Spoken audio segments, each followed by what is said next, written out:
Friends, ఈరోజు special మునక్కాయ నిల్వ పచ్చడి అండి. చాలా బాగుంటుంది, ఒక్కసారి ట్రై చేయండి. ముందుగా టమాటో తీసుకొని తగినంత కడిగి తడి లేకుండా ఆరబెట్టుకొని ఇలా స్లైసెస్గా కట్ చేసుకోండి. కట్ చేసుకున్న తర్వాత అందులో ఉప్పు వేసుకోండి తగినంత. ఉప్పు వేసి రాత్రంతా అలాగే వదిలేస్తే నీళ్ళన్నీ ఊరిపోతాయండి.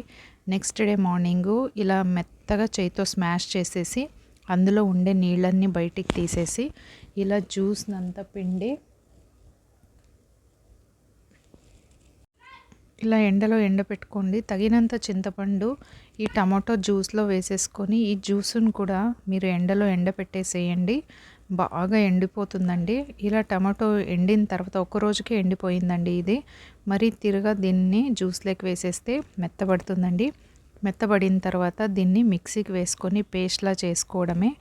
చూడండి, తగినంత ఉప్పు వేసి పేస్ట్ చేసుకున్నాను. నీళ్లు వేయకూడదండి. తగినంత ఆయిల్ పోసుకొని కడిగి తుడిచి ఆరబెట్టుకున్న మునక్కాయలు మీకు కావాల్సినంత సైజులో కట్ చేసుకొని నీట్గా ఇలా ఫ్రై చేసుకోండి.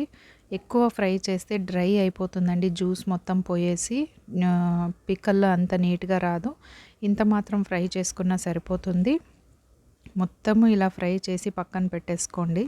అదే మిగిలిన ఆయిల్లోకి మనము ఏమైతే మిక్సీ పట్టాము కదా పేస్ట్, టమాటో చింతపండు అంతే కదా, ఉప్పు వేసి పేస్ట్ చేసుకున్నాము.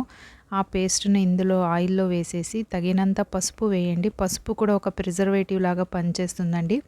కొంచెం చూసి బాగానే వేసుకోండి, మరి తీరా ఎక్కువ వేయొద్దండి. మొత్తం ఇలా ఆయిల్ పట్టేదాకా నీట్గా కలుపుకొని కొద్దిసేపు ఆయిల్ పైకి తేలేదాకా ఉడికించుకోండి. చూడండి, ఆయిల్ కూడా తక్కువ అయిపోయి బాగా ఉడికి మొత్తము అంతా నీట్గా వేగేసింది. అందులో ఆవాలండి, ఆవాలు నైస్గా పౌడర్ చేసుకున్నాను. కొద్దిగా మెంతులండి, అది కూడా పౌడర్ చేసుకుంది. తర్వాత కారం పొడి అండి తగినంత వేసుకొని మొత్తం మిక్స్ చేసుకోవాలండి. మిక్స్ చేసుకొని స్టవ్ ఆఫ్ చేసి ఒక 2-3 అవర్స్ పక్కన పెట్టేసేయండి. మొత్తం చల్లారిన తర్వాత ఈ మునక్కాడలు అందులో వేసేసుకొని మిక్స్ చేసుకోండి. ప్రతి ఒక్క కాయకి పట్టేలాగా వేసేసి మిక్స్ చేసుకుంటే సూపర్గా ఉండే టేస్ట్గా రెడీ అయిపోతుందండి మునక్కాయ పచ్చడి అనేది.